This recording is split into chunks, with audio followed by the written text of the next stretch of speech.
and I will do a quick test to make sure it's actually working. I just got a really loud noise from something.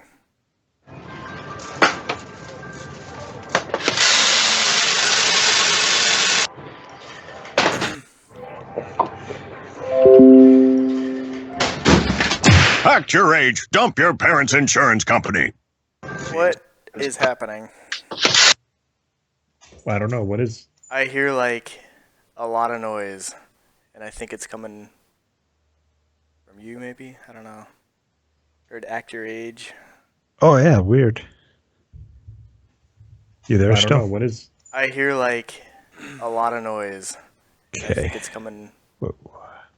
from you So maybe? talk, please. I don't know. Yeah, I heard act your age. Can you hear me? Oh, yeah. Weird. Oh, actually, here's what I wonder. I hear like... I think the sound is coming out of the computer. I think, what's it called? Has it right? I think Thingamabob has it correct. The Skype, and then I think my computer is playing.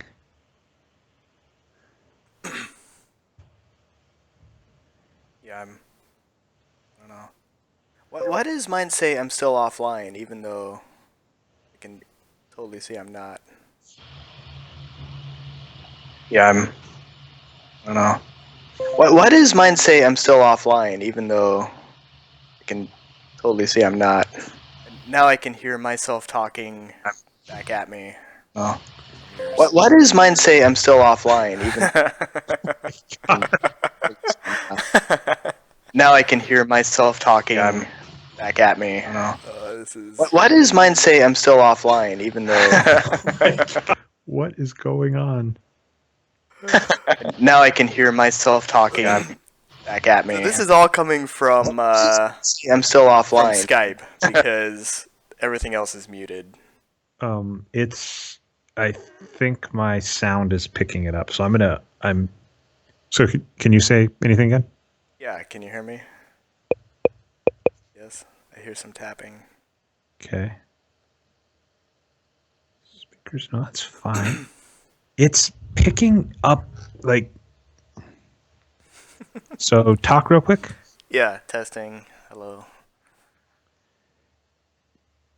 Apparently, like, it's picking up you coming through my headphones, which is nuts. Yeah, it's really confusing. So is it still doing that, by the way, for you? I'm not hearing anything now. I mean, I've got your stream muted, of course. So is it still doing that, by the way, for you? Okay, now, yeah, it is. I'm not hearing anything now. I mean, now I hear myself talking. That is really weird. It's like looping the... I think it's looping... Oh, I know what's happening. I think it's looping it into the mic. So I need to just not have that open. So I do know it's recording you, so that's the good news. Yeah. And I just have to keep all sound playing stuff off my computer because it's looping it into you, if that makes sense. Okay. But do things seem okay now? Yeah, as far as I can tell, as long as... Yeah, I can... This has got to be boring if anybody's watching. You actually have like 8 viewers, man. I don't understand. So yeah, I just saw that. I don't know why. Those people. All right, so I guess we'll try and do this. Welcome back to Can't Talk Playing Nintendo. I'm your host, Dre Alvarez, with my co-host, RixterGT. Obviously, you know we're streaming this live because you're watching one of us if you're hearing this, but we are on twitch.tv/nerdnumbers if you want to watch someone who kind of knows how to play Nintendo, and twitch.tv/RixterGT if you want to watch someone who I think died 20 times on a level. So yeah, I think that's about right. Anyway, so essentially, let's just be candid. I think I've explained this a few times, Landon, in the last couple of times we've started, but essentially this is a show that's an excuse to just play Nintendo with a friend. But I'm an adult now and a soon-to-be parent, so I like to pretend I'm being productive. So we started recording this. I'm not... hopefully you're not too offended, Landon. The first 2 episodes we recorded, I'm not sure are the most amazing, worthy stuff to listen to. Right. But we have them. So But yeah, so we're just going to kind of do this for a while. This is all based off of the book Console Wars by Blake J. Harris. And in this book, he discusses basically the history of Sega, and what was important for us, or for me at least, was basically he kind of discusses a really interesting chronology of games. It goes Super Mario 3, Sonic the Hedgehog 1, Super Mario World, Sonic the Hedgehog 2, and then Donkey Kong Country. And so I was actually just interested in playing through to remember how my nostalgia of these games lined up with kind of some of the opinions given in the book. Anything to add, Landon? I've started playing because I thought it'd be boring, and I am at least as bad as I was last time, so this should be interesting.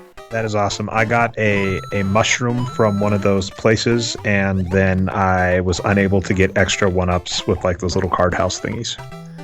So exciting listening for. So I'd actually keep this going on a topic kind of unrelated to this, because I was hoping that the show would kind of keep a Nintendo Sega history vibe, but after a couple episodes, it's not to say we won't do that, but I think we'll run out of consistent material, if that makes any sense.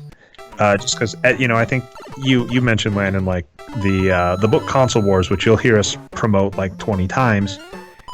Definitely worth a read, but it was 21 hours is the runtime. If you listen to it on Audible, don't listen to it speed it up. That being said, we're probably not going to be able to talk about that week in, week out, at least consistent. So what I want to talk about was, we had started discussing this before the show. We both have Steam, obviously, and I really only have Steam though because I used it to download Final Fantasy IX.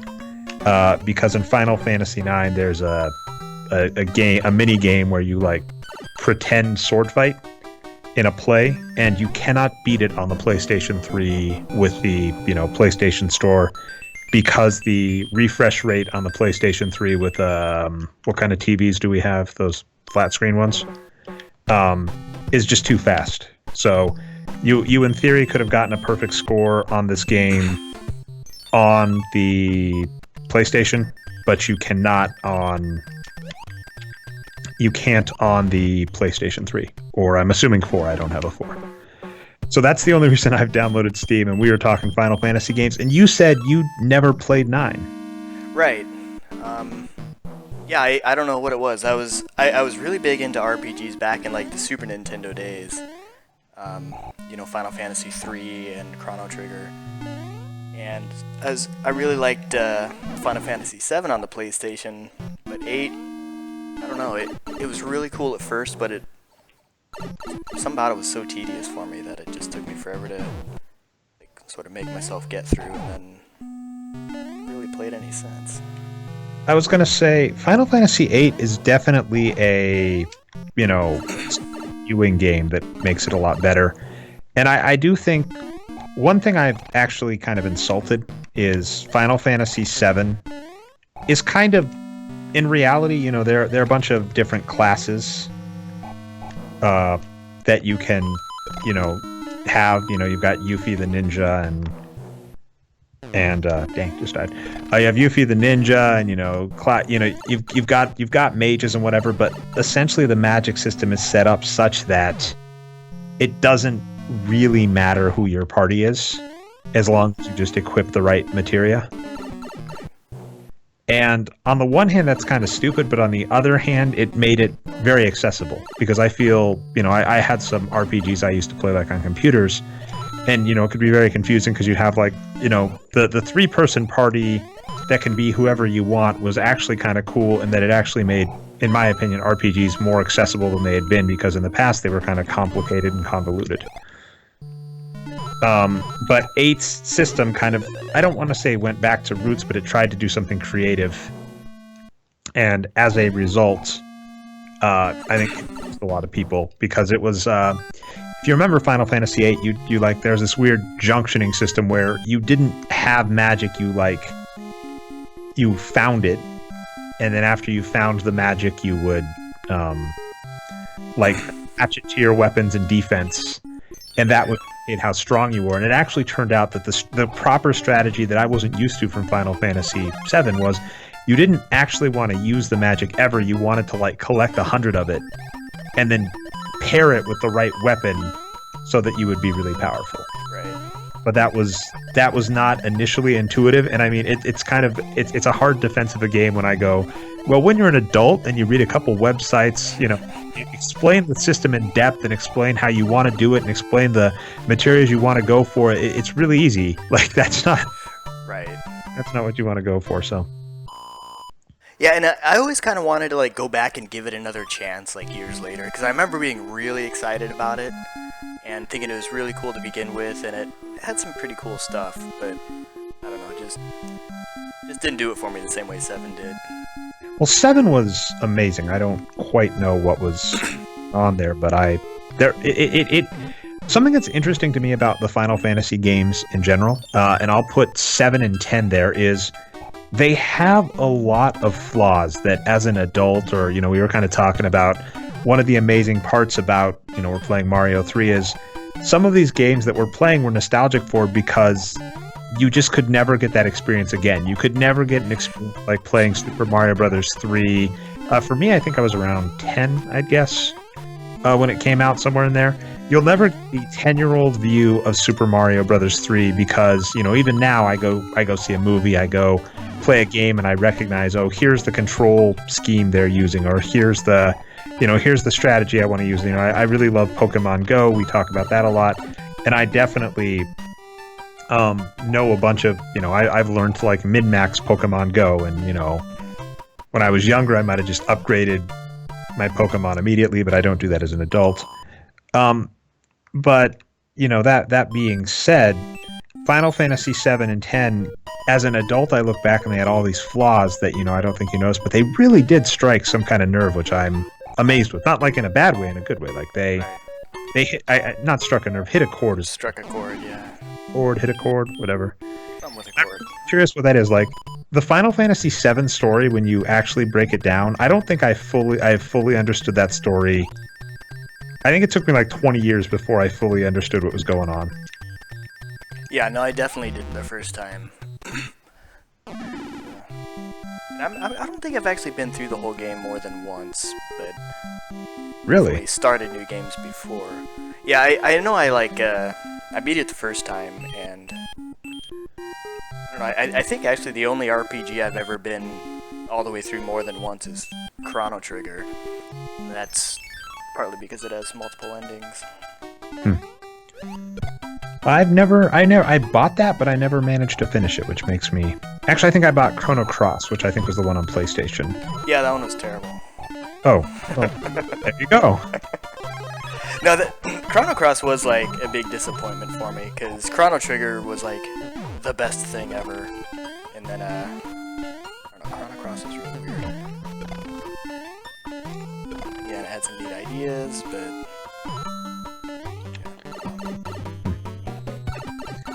yeah, I mean, it is funny when you kind of look at success of games, even where it's not obvious to me what makes a good anything, good game, good movie, good whatever, because there are so many like rules I know, and then I'll watch a show that I really like, or a movie I really like, or a game I really like, and I'm like, oh, you completely broke that rule. yeah. It's terrible. I just died. I missed hitting a Hammer Brother 3 times somehow. I don't know how. I just died in the dumbest way possible. I'm confused. We'll see. If I had someone with an infinite amount of money to go through these, I could do some it'd be fun to get some kind of screen grab of who's the worst at it. So where are you, by the way? Because yeah, what's happening is if I play sound on my computer, it pipes through my my headphones, which I'm you're hearing everything back on through my mic. So I can't really do that. So yeah. Yeah, I don't have any sound going except through this Wii controller, which is really convenient for this purpose because I don't have another screen. I'm using my desktop because my laptop is too old apparently. So get a new laptop, dude. Nah, it's fine. God. Yeah, so you can just play on the Wii controller, which is pretty neat. Which I think we were comparing to the Game Gear last time. Oh, that's definitely... Wow, that was good. That is definitely true.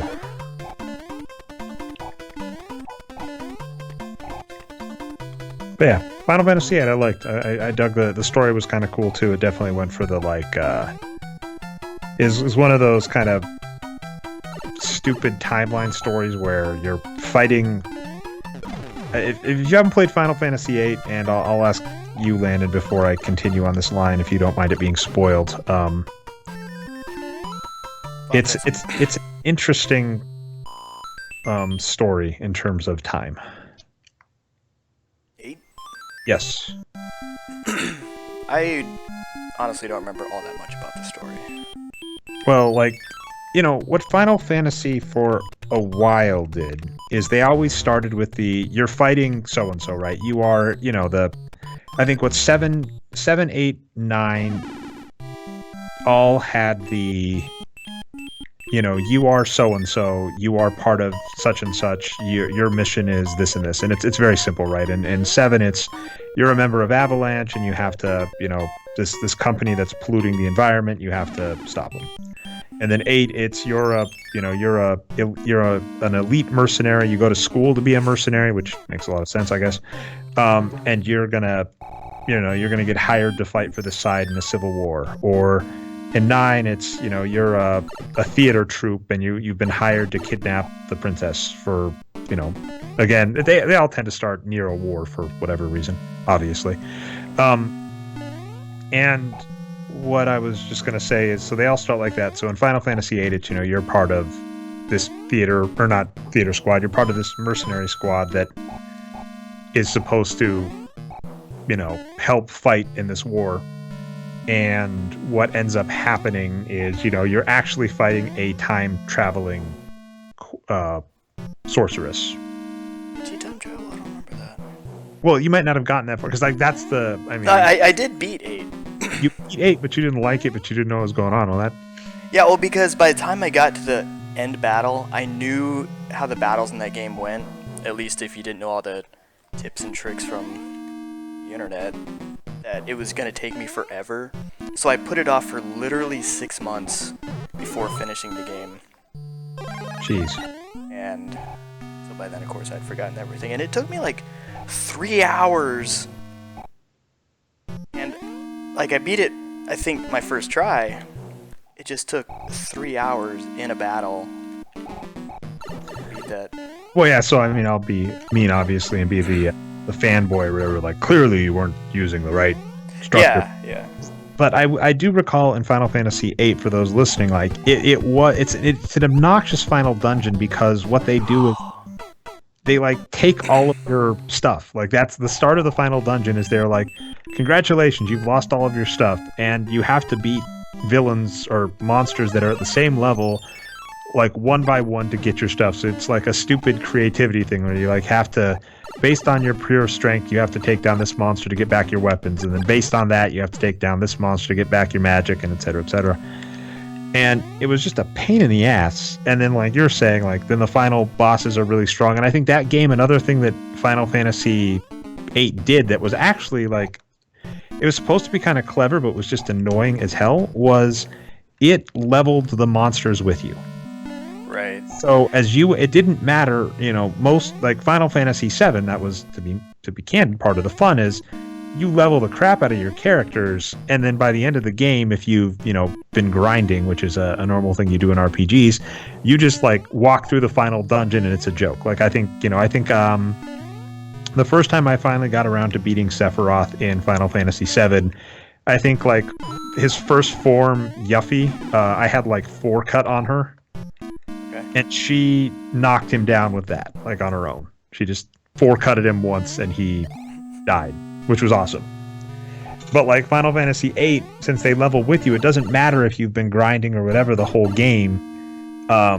You don't know, like, when you try and play, it's still really hard. And I mean, I think that there's an idea there, right? Like I was pointing out, you know, they were clearly trying to come up with a new system that was basically saying, like I said, you didn't quite get, which, you know, to be candid, I didn't either. I had to look everything up before doing this.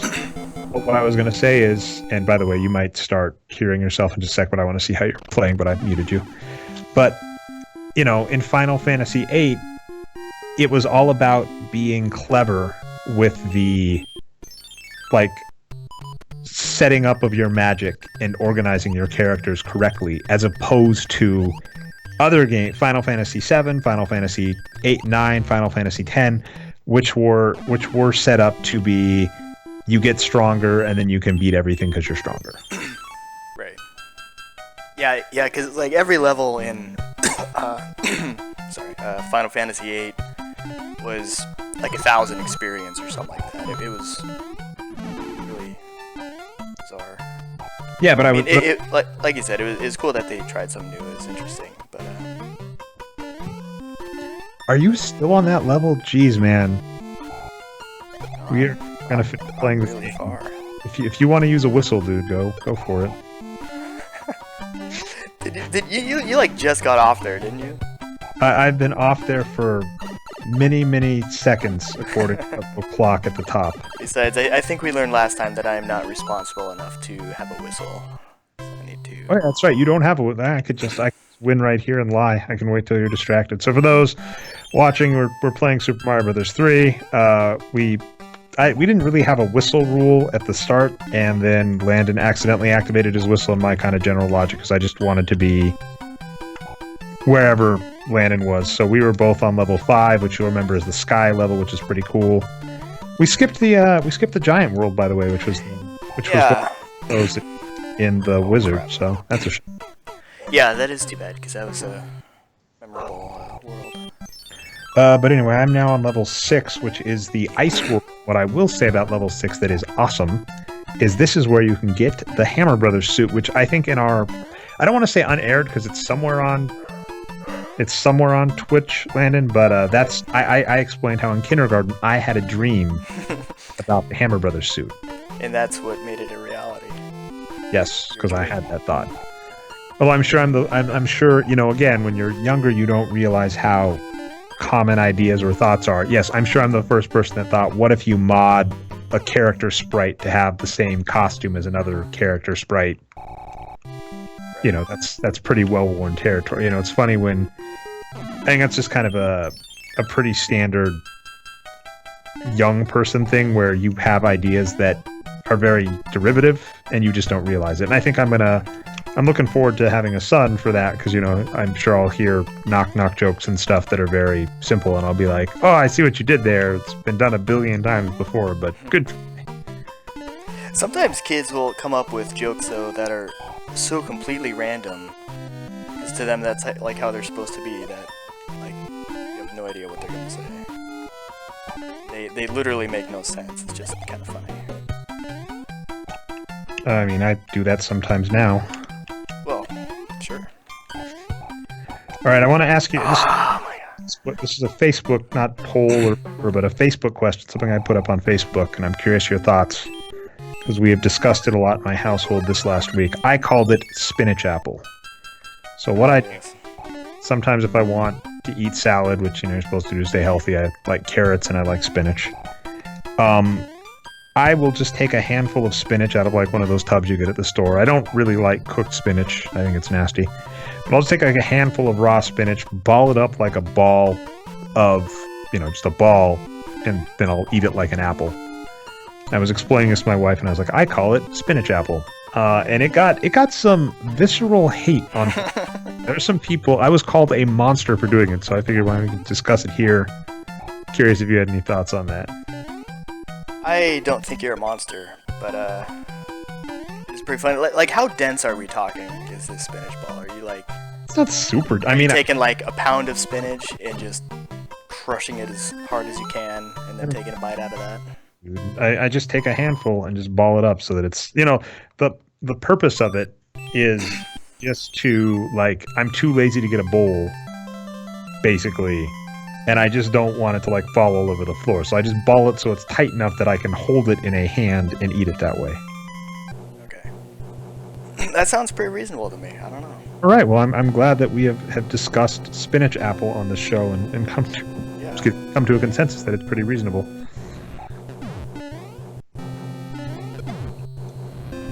These flying ships are always really interesting. Well, so that was actually what I was talking about. So I actually can see which level it is, but every level in this game has what's basically known as every world has what's known as a coin level.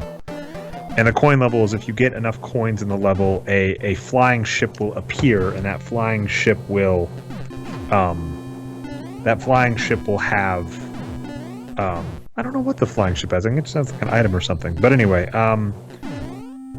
yeah, so what was I talking about? So yeah, like that's also how the boss levels work, where they're in the castle, but if you don't get them the first time through, it turns into a flying ship and you have to chase it.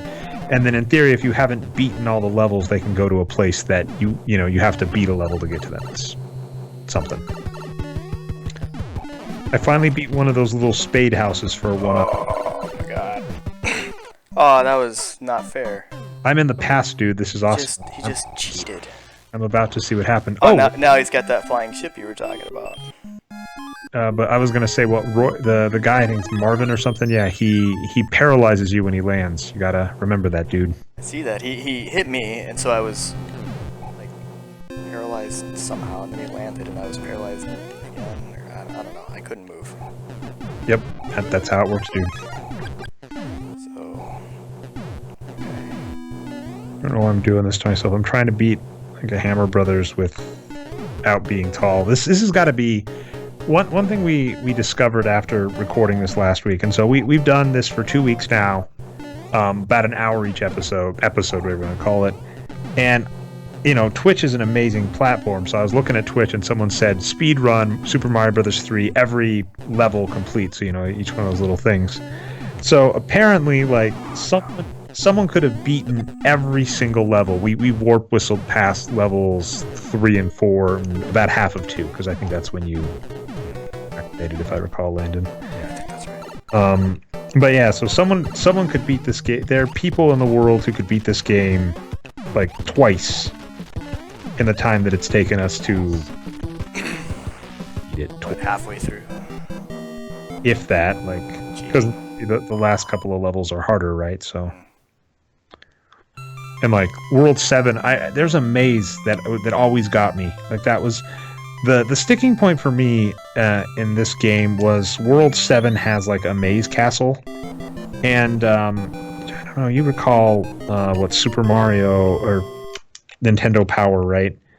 It was like I needed a Nintendo Power with the how to beat it to ever beat it correctly, and I never got that. So the original Super Mario Brothers had a maze castle also. Yeah, that's usually, I think,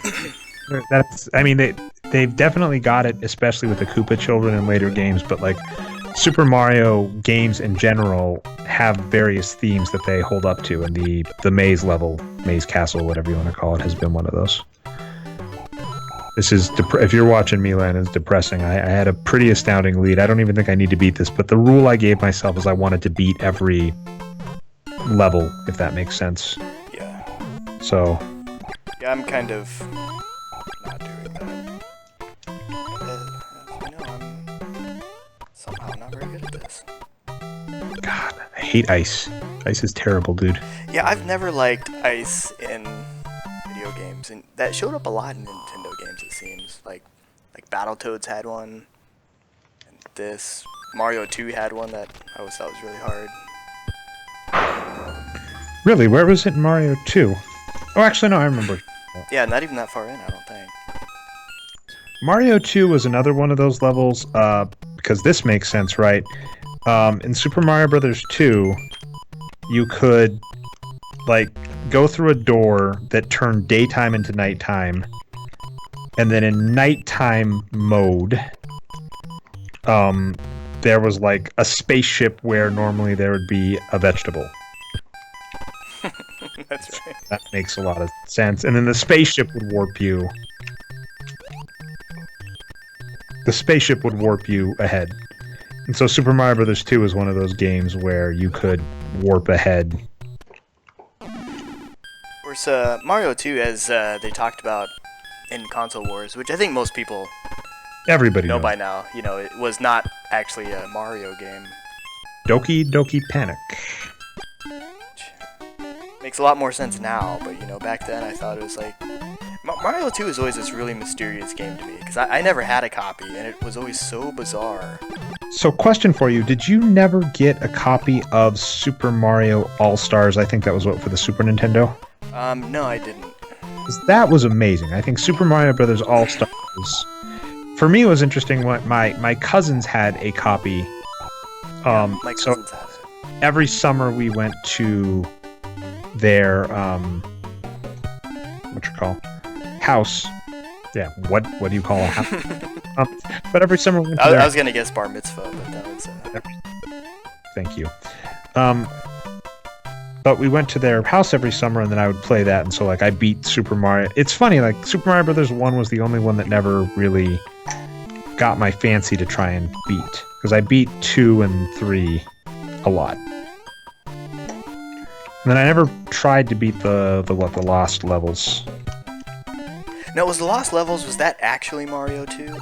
Yes, that was what was released in Japan, the Lost Level of Mario 2, and they basically said this is too hard for Western audiences. Right.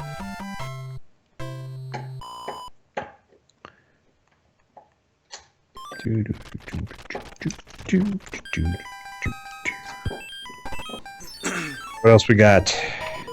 So interesting, maybe not all that interesting to most people, but we were talking about like a little bit like the specs of the consoles and things like that, especially when we get to like the 16-bit era where they really started talking about how many colors they can display, blast processing, mode 7, all this other stuff. So the Nintendo, like, we're looking, yours is obviously, whoops, I was not watching what I was doing, I was looking at your screen. Yours is the enhanced version, but I'm sure everyone knows all this. I can't really talk while I'm doing this, but This is fascinating. as we know. Anyway, so we kind of see what these consoles are capable of, and we haven't really talked about it much, but there's also PC gaming, right, in addition to the consoles. And games like this just didn't exist on the PC back in the day, platformers, and basically anything that involved this smooth kind of scrolling. And it was actually id Software. It was John Carmack and John Romero. John Carmack figured out how to get smooth scrolling on a PC. For those who don't know, these are the guys who made Doom and Wolfenstein. And anyway, so one of the first things they did was like, oh, this is cool, what do we do with it? They're like, I know. And so they made a Mario 3 clone, like the whole first level or something like that, in their new engine. Because Mario 3 was really popular at the time, and it was sort of the pinnacle of platformers. And so they made this, and they sent it to Nintendo. And they're like, hey, this is really cool, right? You want to license your game so we can put it on PC? And Nintendo basically came back and said, good job, we're impressed, but no thanks. Oh. But, so then they took their engine and went on to make Commander Keen, which was very popular also. I don't know what that is. Yeah, probably have to be a PC gamer, I guess. But That's a shame. Yeah, it's really weird how territorial a lot of the early eras of gaming were. And it's funny from where we're at now with computers and things like, watching what Google and Apple and all these other big tech firms, how they basically get in patent pissing contests with each other. It is interesting how much the kind of start of the PC era was about kind of sharing technology, albeit I would argue not really knowingly. Like Bill Gates was apparently really mad that like his version of BASIC that he made for, you know, the what's that computer called, the kit that everybody had? Not sure. I don't know. There was some kit that was really popular that kind of started the homemade PC revolution. And Bill Gates made an operating system for it, and it basically was one of the most cloned, and I guess what you could call nowadays illegally downloaded. Although you know what illegally downloaded means in the era of punch cards is like people. Oh my god. Yes. Oh my gosh. But I was gonna say is it's funny when you compare that to video games where you listen to Sony and, you know, not Sony but Nintendo and other companies, and just how proprietary and strong-army they were over technology for a long time. And to be candid, this is a funny one. It makes you wonder where we could have been kind of with video games and stuff had I know, oh my god, right? It makes you wonder how this is gonna be bad. How we could have been. Let's see. I'm watching you in the past. So where did you get to, dude? What do we got? What did you do? I don't know. I'm down for a second, and Landon, aka RixterGT, did something. So it's on the downhill at this point, I think. There's something that lets you like freeze an ice thing, or Freeze an ice thing. I like went through a little tunnel. I don't know. Maybe there's a bridge that gets activated. I don't know. It was weird.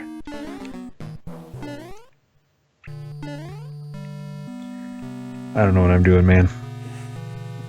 But yeah, PC gaming, what was always a shame. I mean, people nowadays probably don't remember the pain of like, you had to get the right graphics card and the right drivers and the right whatever, and like, you could buy one of the most. I remember that like I tried to buy, I think it was Tribes 2. And it was like a super popular game at the time. The Penny Arcade guys were in love with it, and like I bought it, and it would not like work.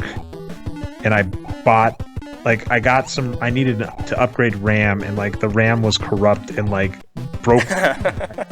Like somehow the corrupt RAM in my machine resulted in me like frying my computer, and it was such a pain in the ass. Wow. So it's funny because you and I have had like discussions about like building your own. Or actually, I don't know if you and I have. At least another friend of mine and I have had like discussions about like building your own computer. I'm like, just buy a laptop. It works. You buy a Mac, you press on, and it works, and it's amazing. True. I mean, I'm one of these guys who's always built my own computers, but it actually wasn't until I started hanging out on like internet forums and stuff that I realized I was supposed to choose between console or PC gaming and hate the other one, because I've done both since I was a kid. It's a hard world that we're in now, and I really hope stuff changes. But the kind of weird animosity over stupid fights, and we got to be honest, like, I don't want to necessarily get flamed, but feel free, one viewer, whatever. But, like, video game fans as a group do not represent the best of what amazing stuff this has made, and I feel the industry has unfortunately followed the demands of some consumers, where I kind of, you know, it's funny, we keep talking console wars, and it's funny in that book that Sega kind of just had an FU attitude to Nintendo. And it's very tame. If you read the book Console Wars, it's so funny to see how outraged these CEOs of, I don't know if they would have been Fortune. Do you think both Nintendo and Sega would have made Fortune 500 at the time of their heyday? Oh, I don't know. Maybe not that big. I mean, maybe Nintendo at its peak. But you know, these two giant companies run by, you know, who knows what those CEOs made, but I would guess at their peak, you know, millions at least. I would guess, yeah. Bonuses, incentives, and all that jazz. And just to see how upset they get over these like weird snipes at each other. But it is kind of funny that it did kind of start, you know, Sega really did start your video game is stupid, you know, ours is cooler. If you're not with us, you're stupid. Yeah, they did.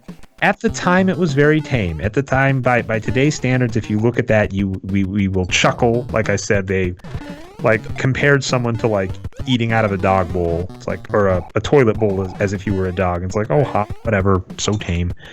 But that kind of anger has kept up for a long time in video games, where we still have people, like you were saying, that are like, you know, this system is the best, you know, Xbox or PlayStation, you know, PC or console, you know, console games are for kids. And it's really sad, and I really hope that kind of at least moves a little as we go forward, because it is a little depressing to kind of have a hobby that you like and have a large vocal subset of that hobby make you kind of not super proud of that hobby sometimes. Yeah, it's true. And like, I was pretty emotionally involved in the Nintendo versus Sega wars back in the 16-bit era, because I was that age. The start of that. But you know, after the just brief history, I guess, you know, like, PC never really played into it, and I think there's a reason for that, which I can get to. But I hear, but let me. With like Nintendo versus Sega, I was really into Nintendo, and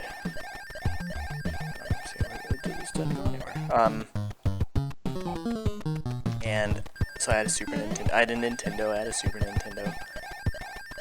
And where was I going with this thought? I don't know. This is awesome. I do like on the show where it's like starts a really poignant thought and like something like, and also awesome for me. So for those of you watching Landon, twitch.tv, oh, you bastard. Oh, you did it wrong, man. You're supposed to get a little block thing. Sorry.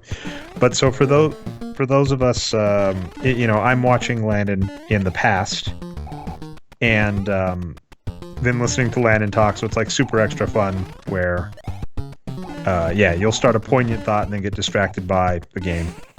But regardless, what was I going to say? Yeah, so I don't know where you were going, man. Oh, can get a free life.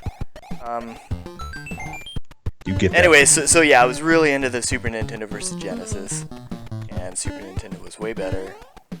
And then the next generation came, and I was really all about that. And the N64 was the first console I ever bought with my own money. And then Final Fantasy VII came along, and I was like, you know, maybe Sony's not so bad. Oh, that's nuts, because that actually, I think, like, I had a Super Nintendo too, and did you, I mean, were you in Colorado around this time? Buyback Games, do you remember? Yeah.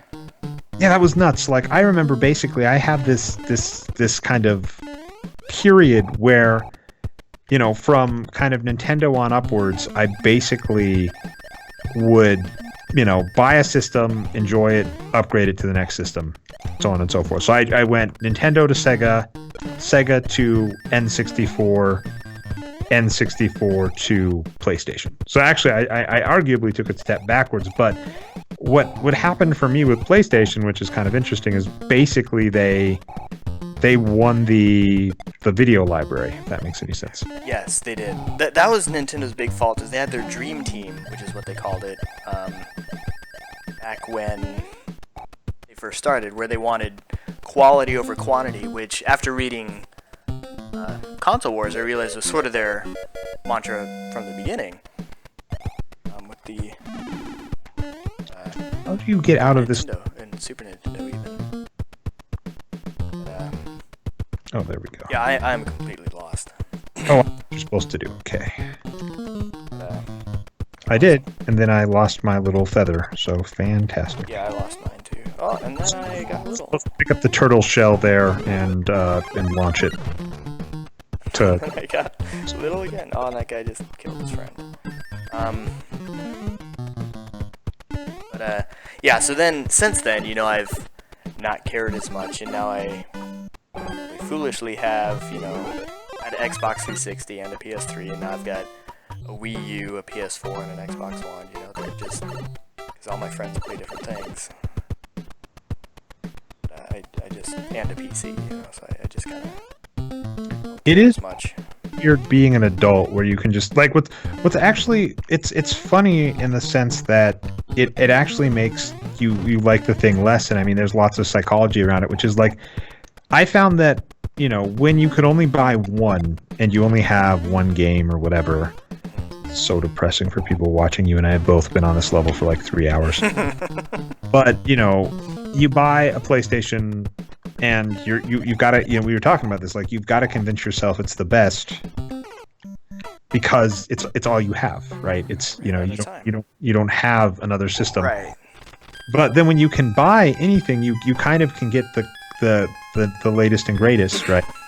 And when you get the latest and greatest, you just are kind of like, you'll play it and you'll be like, oh, that's cool, and then you're done. And you don't really enjoy it as much, or even, you know, one of the things that early video games really strived for, which I feel modern games don't as much, or the way they do, man, I sound like such an old man, but the way that, you know, modern games go for replay value isn't like the same coolness. It's kind of the, you know, get a trophy, you know, grind this level 1,000,000 times to get a little bonus thing, as opposed to like other games where, you know, like Mario, it was one where the replay value could come from the fact that you could warp, and you probably would warp, and then the next time through you're like, what if instead of warping immediately I go to level 2 and then warp from there or whatever.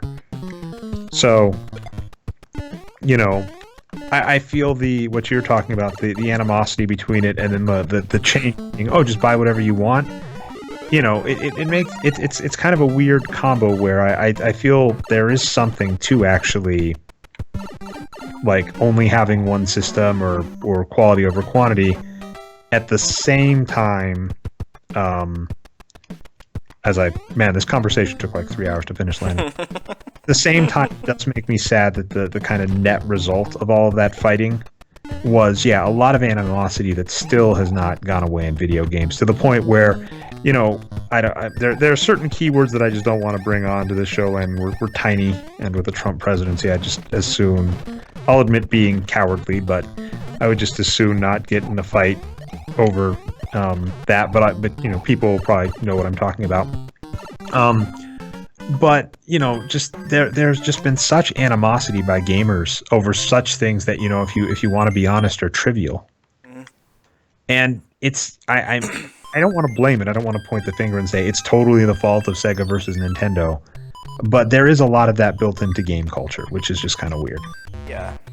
And what's interesting is, like, I think some of it does actually still stem from Nintendo versus Sega, because if we look at the Nintendo and the Super Nintendo and the Sega Genesis, and as they talk about in Console Wars, you know, they're talking about the games that they each have. They had very different libraries, and like, because they said like Mortal Kombat was like one of the first cross-platform games. It was going to be on both of them, and you know, previously, you know, Sega had tried to get some Nintendo developers to develop for their system, but you know, Nintendo had a pretty severe. That's another thing. Whatever they called it. Stuck around NDAs and whatever, but that's another unfortunate side effect. You know, I remember when we were in college, there was a guy that used to hang out with us a bit, and he was really excited about becoming a game developer. And, you know, that's always one of the biggest myths about studying computer science is, you know, you don't just make video games. And in fact, I'm curious, how pretty is the UI of anything you work with, Landon? Are they pretty, or do you like, is it like text and spread? They're not pretty. Yeah, so I mean, that's a misconception. You know, most people in movies, when they say computer science, they show these very pretty, you're making video games with these beautiful UIs, and in real world, it's like, honestly looks like, most of us still probably work on stuff that looks a lot like Matthew Broderick in War Games. Yeah. Even using the same technologies. On that note, because, you know, I already want to just get in as many fights as possible, and like VI versus Emacs is just a stupid argument. They're both stupid. They're both stupid. That is stupid. It's like, that's kind of true. That's probably the most honest review. VI versus Emacs is, to me, like Sega versus Nintendo when we're on better things. Like, I don't know. Anyway, sorry. Yeah. So But yeah, just the animosity had stuck around, and we're like, and it's funny. I think it bleeds into other things that are related. Yeah, VI versus Emacs is essentially Sega versus Nintendo with an old tool that is still relevant because you can still use it. It's kind of like a screwdriver, where there are modern screwdrivers that I'm sure are awesome. That being said, you can probably still use a screwdriver to solve 90% of your problems that require a screwdriver, right? You don't need to go, I don't need my electric drill with, a 4 screwdriver plug-in set. Yeah. I can just grab a standard $2 screwdriver and use it. Same with VI and Emacs. But, talking the animosity, and I was actually really curious your follow-up there, which is just gaming. Not gaming, PC gaming. Like, why you think it didn't follow it, the animosity didn't follow it there as much. Oh, because PC gaming back in the Nintendo and Super Nintendo days was very different than console gaming. And, like, you didn't see any games on everything. Like, the PC cross-platform was really rare. And so you just had, like, a very different experience. So PC gamers were playing, like, CRPGs, computer RPGs versus JRPGs, like Final Fantasy and things like that. And things like Civilization and SimCity. And then, of course, we got things like Doom and other first-person shooters and things like that. And that was for the consoles could have them, but consoles had like platforming first. And so it's really kind of interesting how the technology has evolved now that I think about it. But yeah, but nowadays you see a lot of PC versus console. And that's because most, like, AAA games are released for all consoles and PC. And so people talk about which version is best. Which is where a lot of the, like, to be that guy, kids these days don't know what console wars are like, right? Because the PS4 and the Xbox One, they're the same thing, right? Essentially. I mean, they're both. What's you get like the same games. They look the same. They play the same, and you can nitpick and find differences, but really, they're the same thing. Well, I mean, it's what they are. Which and I actually think there is value to this. And I mean, this is why, like, I was, if you're listening, you've been listening to us for the full hour. I think maybe we try and beat level 6, and then maybe call it a night after that. Although that might be 3 hours from now. So. I keep using 3 hours. I don't know why. But what I was going to say is, I completely forgot what I was going to say. Oh yeah. I was talking like just buying a MacBook, and just it's worth noting. I think if we want to get our street cred, both of us have built computers, right? Like you and I have both done the you buy the hard, you go buy the motherboard, you go buy the RAM, you put it all together. One of my most impressive moments, and this was even back, it's over a decade ago, so I was about to say it wasn't that long ago, but geez, I had a computer with a fan on the top. If you recall this, computers would overheat really easily if they were super powerful, so you'd have to have like multiple fans to keep them cool. Right, like mine. Oh, nice. Still? Awesome. Yeah. But I had a fan on the top, and I had somehow dropped a penny that managed to fall through the fan and land in my motherboard and create a short. That's impressive. So we had and it was like perfectly embedded. It looked like it was part of it. So a friend of mine, Nick, we figured this out, but it was like the most impressive example of tech support because my computer just stopped working randomly. And we were like, what the hell is going on? And we couldn't figure it out. You do the things like, you pull the RAM out and you put it back in and right, yeah. All that stuff, you turn it off, turn it on again, you undo the processor, you check all the connections, we're talking about building your own stuff. So that's what we did. And yeah, eventually he looked at the motherboard and was like, is there supposed to be a penny there? Or actually it was like, that doesn't look right. And then we realized, yeah, it was a penny. It wasn't part of the motherboard. Because a penny kind of looks like I'm not actually a good electrical engineering person, but it's circular. It almost looks like a battery. It almost looks like it's supposed to be there. It does, sure. If you're not expecting to see a penny there, you might not spot it. Yep, that's exactly what happened. So, but yeah, we both built our own, but then there's something to be said for just here is you can buy your Mac in slow or fast, like that's right, basically yeah. working. And the same, I mean, that was what was kind of true with with PC versus console. As a console said, you basically want to buy a computer to play video games. You are only going to play video games on it. We're not going to let you install any other software that could potentially muck up your video games. It's going to have all the right settings so that you know for a fact that the developer who developed this game knows that it will look right. Because I actually, one of the first class you and I took together was, I think, CS270, which is architecture, and one of the funny scenarios he posited to us that I think is true, and I'll try and say if I get this right, and let me know if it's incorrect, but you could have a piece of code that wrote to memory. And one of the dangerous things about a language like C++ is, depending on the computer, it could actually, if it had access to the wrong memory, it could overwrite itself. So the code itself could actually overwrite itself if you didn't make sure you were, if you were specifying memory addresses and didn't know what you were doing, you could, in theory, overwrite your own code. And what he mentioned is you could put this code on a machine that just had a certain index system for accessing memory, such that you would never run into that problem. But then one day you install it on a new PC or a new computer that has an indexing system where that can happen, and it does, and you're like, why does my code not work? Right. Someone hopped into your chat, aka Trickster, so this has got to be so interesting to you if you saw that title and thought we'd be playing Mario side by side with that. Just said Mario is better than Sonic. So, I think I agree. I mean, I agree with that. I've played a lot more Mario games. I mean, the original Sonics, which we'll get to, were pretty different, than Mario.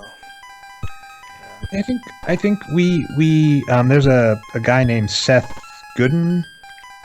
He talks about he has a book called The Purple Sheep, and he talks about why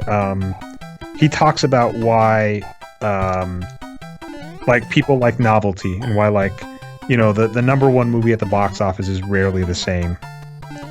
And so I think a lot to that, where when something completely new comes out, it completely blows people's mind, but then if you don't do it the best, it's like the innovator's dilemma, I think is what it's called. It's, what ends up happening is whoever does it best wins. It's not who's first in most novels. So I think I'm curious if you think there was another variant of Sonic that was out there that was kind of made that was better. I don't really know if that platform ever really got further than Sonic, which is kind of a shame. You mean, were there any Sonic ripoffs better than Sonic? Or Sonic variants, because I mean, even Mario, Donkey Kong Country, that they talk about this in Console Wars. Donkey Kong Country was essentially what Super Mario World should have been. Is kind of their argument, and I'm actually inclined to agree with that. Where, I don't remember that argument. Well, no, because so. By the way, aka Trickster is asking what are we talking about. So yeah, basically the premise of the show is we're just kind of playing old games together and talking about a book called Console Wars and whatever else strikes our fancy. So I apologize, Trickster, saying that we're kind of veering off into tangents at this point in a couple of weeks. And so instead of talking about Mario versus Sonic or the history of Sega, we're talking about our computer science classes, which are out of date, and even at the time weren't really. I mean, I'll be mean to ourselves. We both studied computer science. There's definitely something to studying computer architecture and how stuff works and whatever, but we both went to CSU, and candidly I was tutoring there, even if I keep saying recently, Landon, and I realize it was almost a decade ago now, which is making me feel really old. That was pretty recent. All right, but the web development portion of the CS curriculum at CSU, I think was just woefully not ready. Which is kind of a shame, if that made any sense. So, I think what we were studying, I think, was arguably a little out of date when we were getting a degree, and then now is even more out of date, so whatever. But yeah. Well, it's a good thing I'm not a developer, I guess. But yeah, I think there's something to developing a system just for playing games. I think there's something. Oh yeah, I agree. I think there's a lot of value there, and that's a lot of the modern argument for PC gaming or console gaming when people say, "Why don't you just build a PC?" Because I don't want to build a PC. Whereas like you said, you used to do that, now you don't. I still do because I think it's a fun hobby. Like I enjoy looking at specs and picking out parts and things like that. But I get that not everybody does. AKA Trickster, by the way, you know we're really bad. Yeah, we are ridiculously bad at this. What's sad is I bet even if we use the warp whistle trick that, even if we did the warp whistle trick that is, you like grab 2 warp whistles in level 1, you get to level 8, you use a thing to get past a thing, whatever. I'd still bet that we'd be here for like at least an hour because we couldn't beat Bowser. Although I will at least say for my credit, I beat it. Maybe I'm just old. And then also we are realizing that talking while playing is not the ideal strategy for being quick at Mario. But we do really suck. So I mean, we could maybe change the title in future episodes, Landon, and just call it "We Really Suck at Mario," which is 100% true. Like we're actually really bad at this. Like even though both of us have actually beaten this game, 20 years ago or whatever. Fine, shut up. 20 years. Yeah, I mean we're just old. Like that's it. Like we're past. Like it's funny. You know how like e-gaming is taking. Oh my god. You know how like e-gaming is taking off, and I actually really like e-gaming compared to normal sports because oh dear God, please tell me I didn't. Okay, good.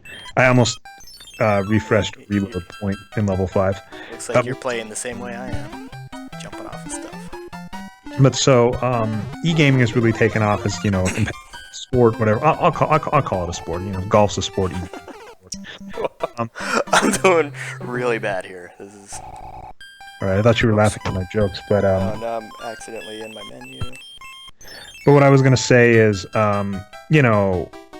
e-gaming, you hear like these people retire. You're like, so and so retired. They're too old for it. They've got mad tunnel. They're out of the game. And I'm used to this from normal sports because like Kobe Bryant and Tim Duncan just retired from the NBA last season. They're 2 of the greatest of all time. And you're like, oh my God, how old was this guy who retired from professional e-gaming? They're like, 26. Right. Yeah. Or it gets even weirder. Like a bunch of them are Korean, and so it'll be weird because they'll basically go, so-and-so retired from their professional career of e-gaming to go serve, mandatory military duty. And then what makes it even weirder is it's like they retire at 24 and they just know that by the time they're back, it's done, which is really, that's nuts to think about. But anyway, yeah, we would be long retired from our e-gaming career, so that's why I was so bad. Yeah, that is definitely true. Yeah, back in my prime, I was playing Team Fortress Classic, not Mario. That was terrible.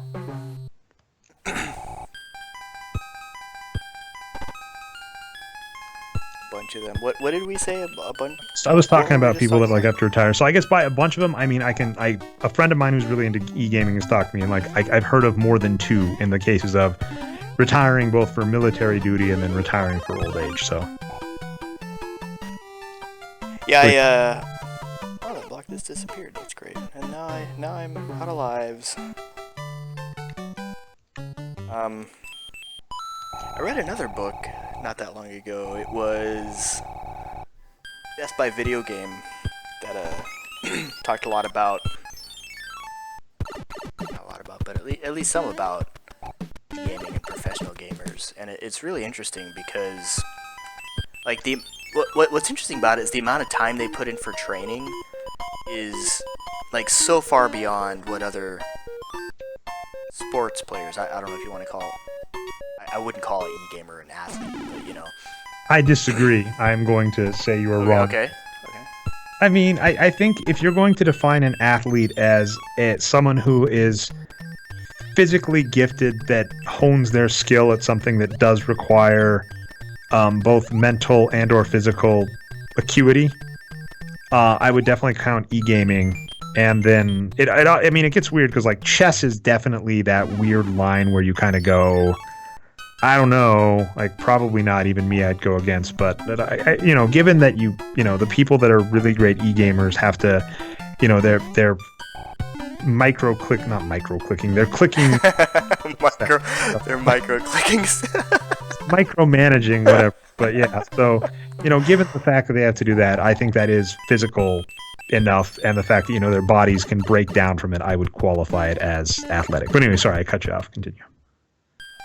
How do I build a bridge? Was this a riddle? No, I'm looking at this river. Probably beat something or get something, or I don't know. There's you can get a canoe at some point. That might be it.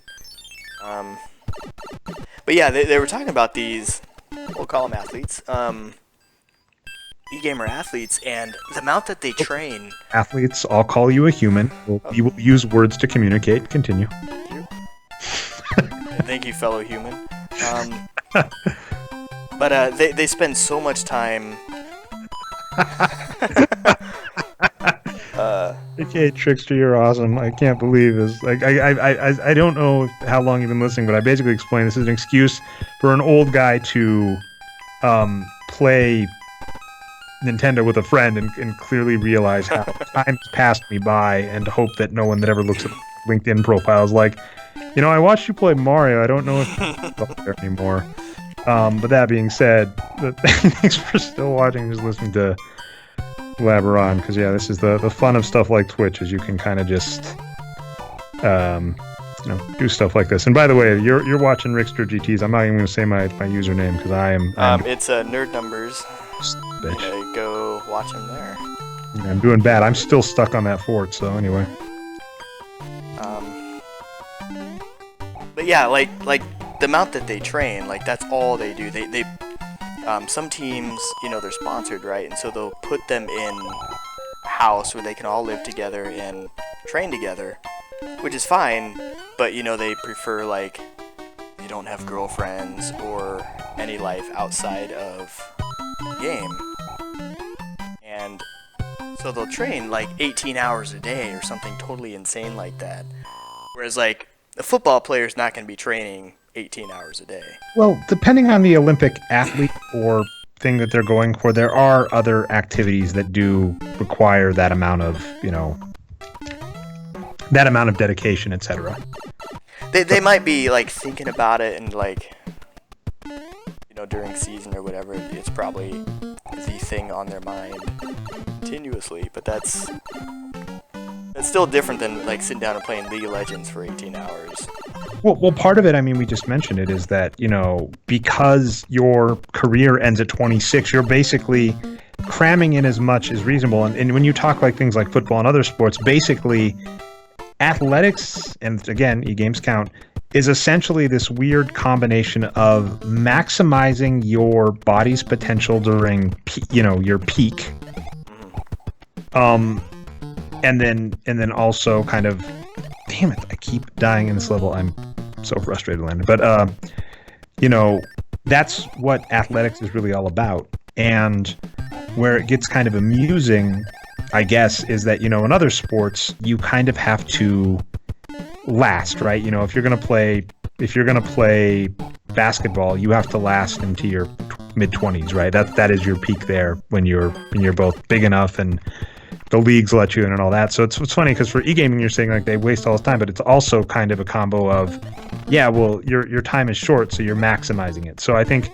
Well, I didn't mean to imply that they were wasting time. It's just different, I agree, but what I'm saying is I think the reason it's so different than what we're used to is because it's the same problem, but with a much different time frame. In a lot of classics, the big four is what you'd call them, right? The basketball, soccer, whatever.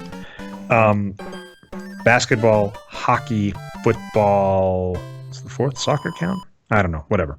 But when you think of those sports, essentially what ends up happening is you can, your career in theory you're supposed to last till your mid-20s, hopefully till your 30s. And so you also have to make sure your body can last. So if you practiced football or basketball all the time, your body might not be able to make it. Whereas e-gaming, it's kind of like, well, you're going to be done at 26 anyway, so it doesn't matter if your wrist is gone before then. Or after then, sorry. Yeah. Yeah, I guess that's true.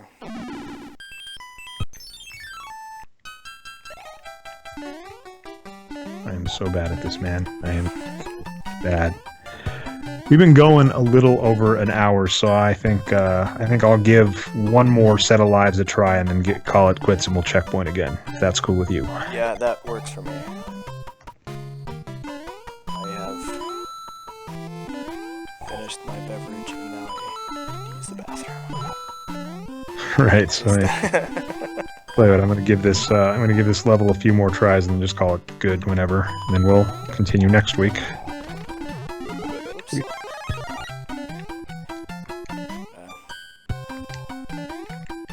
So yeah, gaming.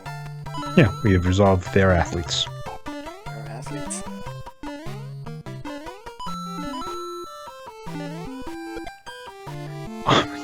We are actually, so aka Trickster, and by the way, I'm not watching my comment section, I'm just watching Landon's, but, or RixterGT's.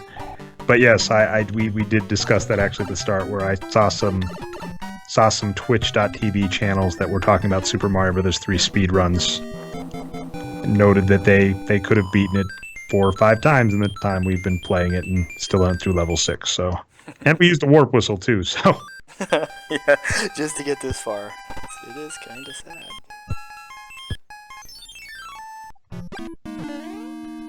I will do the argument of, I mean, we've both done, like, what I think you have the world record on something. It's one of those levels my friend made.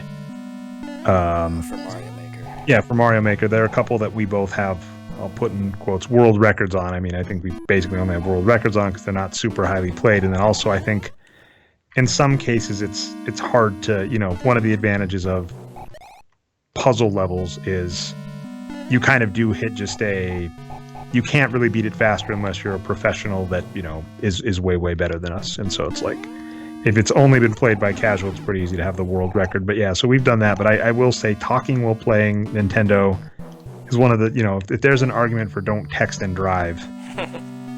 No, it's true. It's a disaster. Well, and that was actually, I mean, when we did the, I guess, the pilot episode or whatever of this, that was actually one of our biggest issues, was that we were like, it was I didn't even want to put the dialogue, you know, at some point I might put the dialogue and whatever in podcast form, but like I didn't want to put it in because it was just so much. We were playing better, I would argue, maybe, but then it was just so choppy because like both of us would start talking and just stop and focus. And I'm not doing that. All right, aka Trickster, who we keep mentioning, who's in Landon or RixterGT's chat room, keeps bringing up. Yeah, I will definitely check out some of your channels and then feel embarrassed when you probably like jump on an ice block for a millisecond, and jump up and duck and whatever, and get through something in half a second, and I'm like, oh yeah, that killed me 20 times. Yeah, there are. Mario 3 is definitely not one of them, but there are some games I've spent more time with, and I thought I was getting pretty good. Until I saw what like actually good people could do. It's like Super Metroid is one of my all-time favorite games, and I got, you know, so I can beat it in like an hour or whatever. And then I see that people can beat it in an hour and also with 100% items. Oh my god, I almost had that. To be fair, when they do that, they use all kinds of, you know, glitches and things like that. They're not cheating, but it's. Oh yeah, so actually that's an interesting one, because I know like various rules, like if you go for the glitch, you know, are you allowed to use glitches and hacks and all that? So, what's your opinion on that? I think if it's in the original code for the game, you know, the released, and I mean that certainly gets interesting with modern games with patches and versions and all that jazz. But I think, you know, obviously for anything console or arcade based, I do think it was in the original version that came out. Ergo, you can use it. You know, I think there was a really popular video that I know was using an emulator, but like someone beat Super Mario 1, the first one, in like, I don't know what, couple minutes, like I think 10 minutes or something. And like they use glitches where like you could like slide through a wall if you like ducked. I mean, I think so. Again, Trickster in the comment is saying you don't like them. Oh, if you don't like glitches, you won't like glitches. Cool, so we're on the same page. Because it's like, yeah, I think if whatever got shipped is there, it's part of the game, even if it wasn't intentional. Yeah, I agree with that. And, you know, there are some that, like, I after seeing like the Super Metroid ones where like there's some way you can crouch into a ball real fast and you keep going at like running speed, which I never could do, and then there's one where you do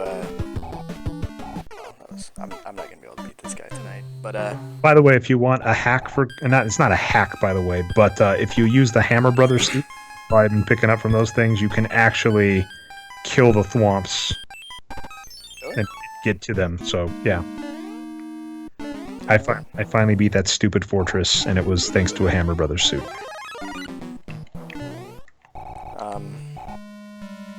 Yeah, then there's like another one where you do something weird and I guess it overflows a buffer somewhere, so then when you re-enter the final room, all the barriers are gone, which just kind of take time to get through. When they're gone, it doesn't.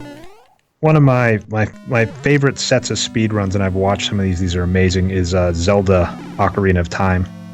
And yeah, there are glitches like you can beat it without ever getting a sword. And and I mean, if you've played Zelda Ocarina, I mean, I've played that. That's one of those games I've played multiple times. I think we were talking various systems, and I do think the Nintendo 64 had several games that just blew my mind. I think Super Mario World or Super Mario 60. Oh my god. I'm sorry, dude. Super Mario. Oh, I can't do this. Got to the boss with so many. I don't know what I'm doing. I gotta think long and hard about what I choose as a beverage, I think. All right. But sorry, what were you saying? I've completely forgotten. Like glitches, but in like same idea, like that little forest. There's a forest at the very start of Zelda Ocarina of Time. And you can basically trick it because, like the way the game is programmed is that it's actually a fully connected dungeon. And that it just has rules about how you get from room A to room B. Okay. And so you can actually, like, it turns out that the dungeon for the last boss, or the world for the last boss is actually like adjacent to that forest. And so you can use like a clipping error to force yourself into it, which is awesome. It's really interesting that the game is even put together that way. Yeah, I mean, it's like I don't understand why with the coding, but I mean, it kind of makes sense. Super Mario Maker kind of showed some of the, the how the sausage is made, but it's like, yeah, if you think about developing a game as a developer, you kind of think, well, you'd code this, but I think we actually make a game together in school. But it's like you pretty much just make an engine and then have people that can interact with that engine to put levels and whatever together.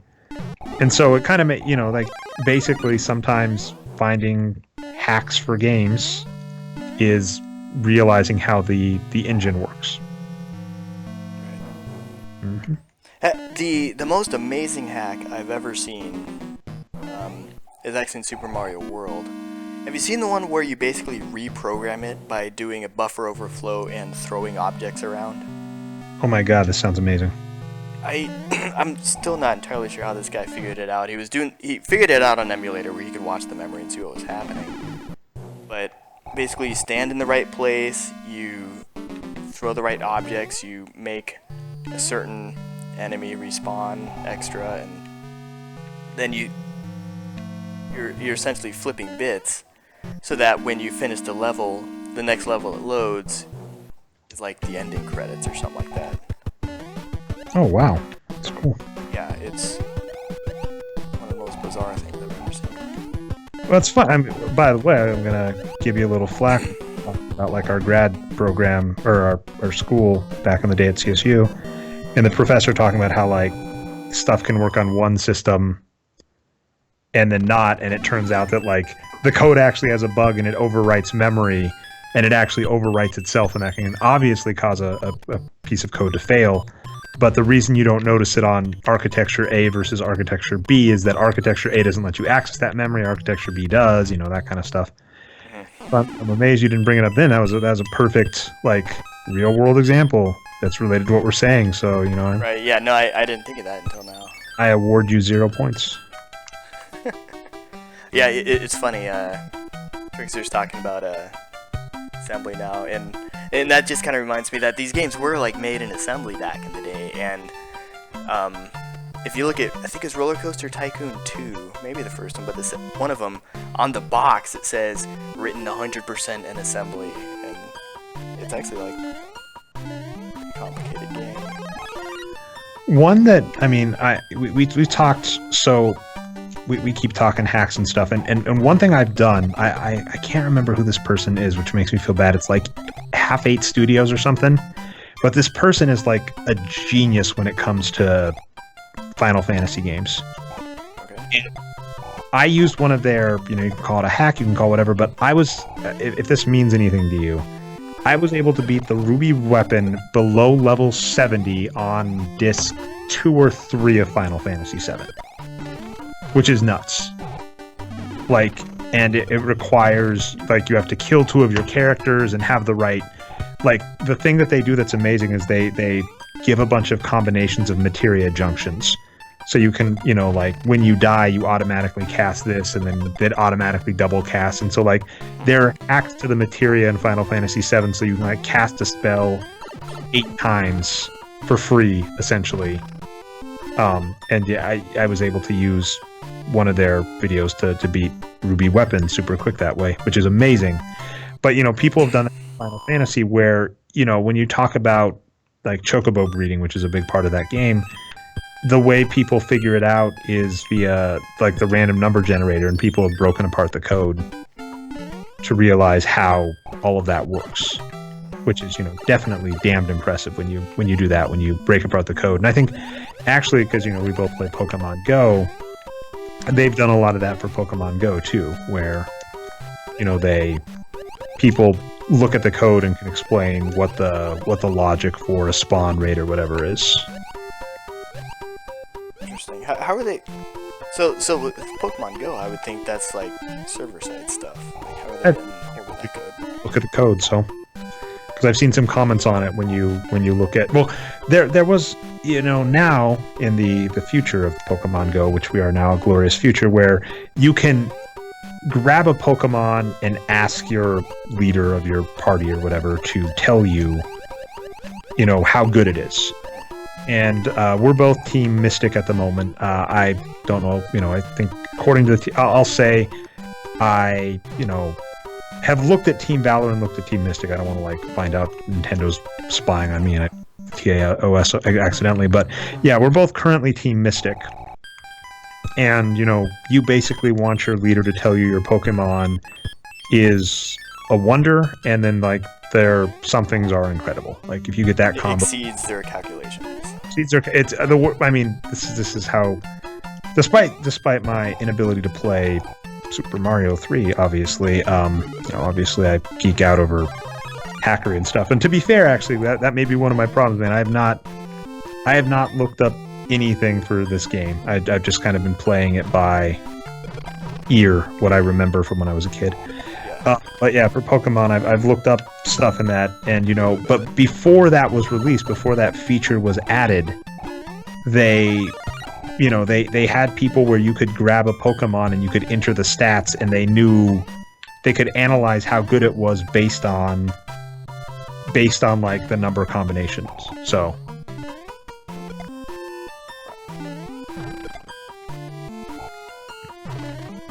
Oh, I was doing so good.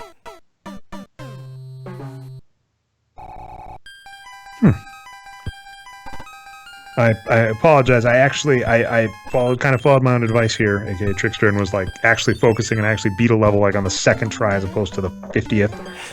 Talking about stuff about like glitches and stuff, and saying you could warp to Princess Peach from 7-1 in Super Mario 3 and shorten the category down to 8 minutes. Yeah, I'm assuming that was when we were talking like weird glitches and like clipping and all that stuff with like Zelda. And yeah, it is definitely. I mean,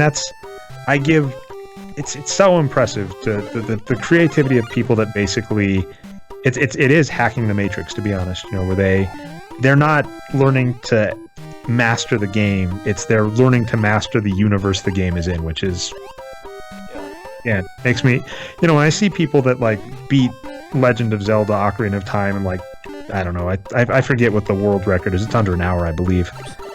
But it's just like, oh man, what have I been doing with my life?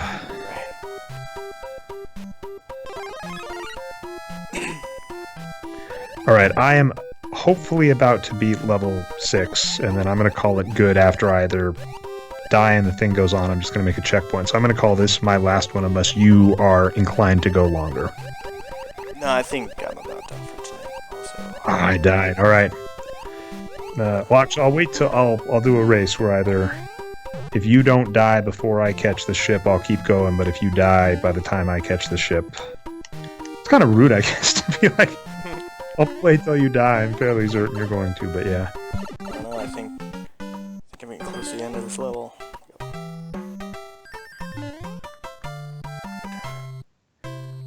Stu loves me my Hammer Brother suit. I'm using one of them right now.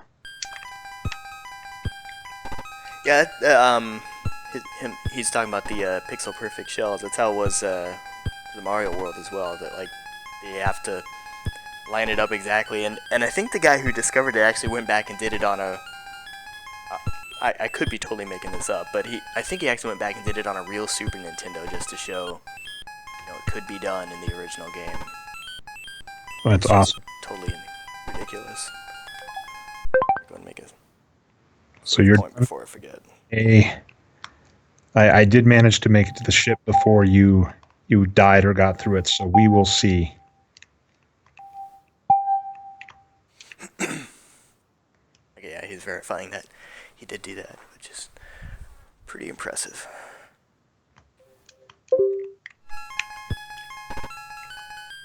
Seems okay. If I'm lucky and there used to be, on some of these ships, there'd be an extra thing. So it seems unlikely that I'm actually going to beat here this guy on the little ball, but... Nope. Alright. Very close.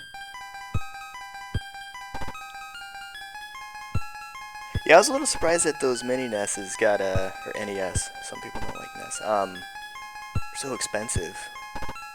They're a lot more popular than I thought they were going to be. Everyone was pretty excited about them, but people are actually buying them, which is cool.